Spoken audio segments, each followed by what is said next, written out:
Moscow. Russian President Vladimir Putin warned Tuesday that ramping up the military hysteria around North Korea's escalating nuclear and missile tests could lead to a global catastrophe.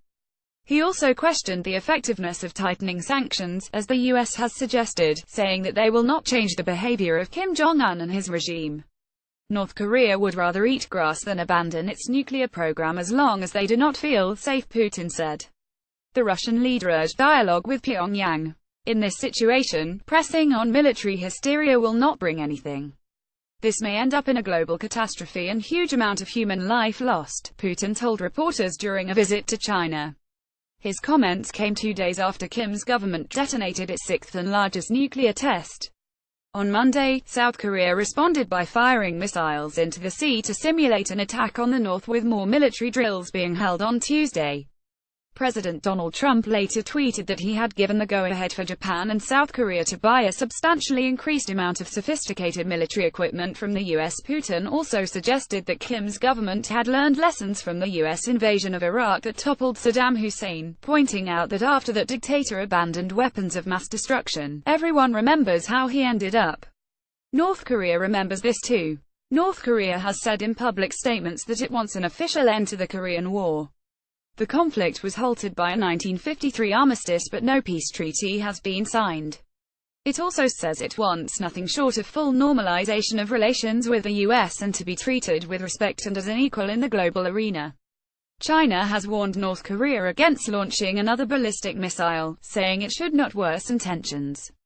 North Korean leader Kim Jong-un looks up at the sky at what is said to have been a missile launch, in this image taken from a news bulletin aired by state-run broadcaster KRT on Wednesday. KRT via app video on Monday. The US urged the United Nations to step up pressure on Kim and accused him of begging for war. Nikki Haley, US ambassador to the UN, said enough is enough, we must adopt the strongest possible measures. She added, we have kicked the can down the road long enough. There is no more road left. On Sunday, Trump tweeted that he was considering stopping all trade with any country doing business with the secretive regime. North Korea imports or exports from more than 100 nations. However, around 90% of Pyongyang's trade is with Beijing, and Trump has often said the Chinese should take more steps to rein in Kim's nuclear ambitions.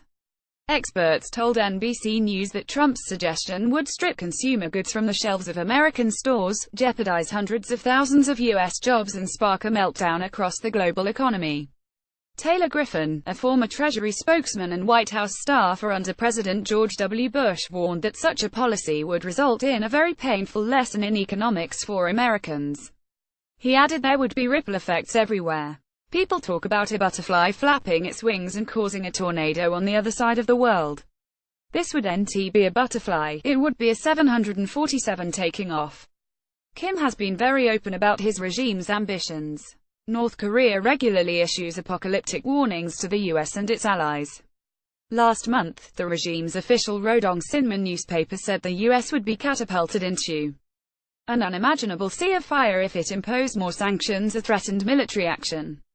In May, the paper said the North was waiting for the moment it will reduce the whole of the U.S. mainland to ruins after Trump dispatched a naval strike group to the region. Such threats have been a staple of Kim's regime since he took power after his father's death in 2011. In October, Lee Yong-pil, a top North Korean official, told NBC News that a preemptive nuclear strike is not something the U.S. has a monopoly on. He added, if we see that the U.S. would do it to us, we would do it first. Alan Kachukov reported from Moscow. F. Brinley Bruton reported from London.